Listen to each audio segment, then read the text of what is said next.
Industry जो चलाना है, ये इसको क्यों कहते हैं कि इंडस्ट्री चलाना एक जिहाद है? क्योंकि इसमें बड़ी माइक्रो लेवल की मैनेजमेंट रिक्वायर्ड है। मैं तो इंडस्ट्री चलाना समझता हूँ जिहाद है और सदका जारिया है।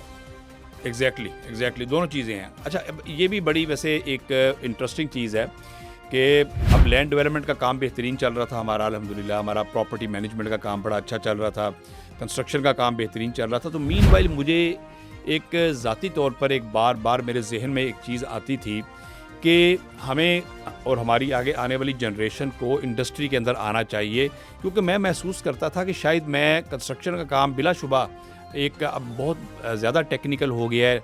लैंड डेवलपमेंट का काम बड़ा टेक्निकल है, इसके अंदर आपको फुर्सत नहीं मिलती।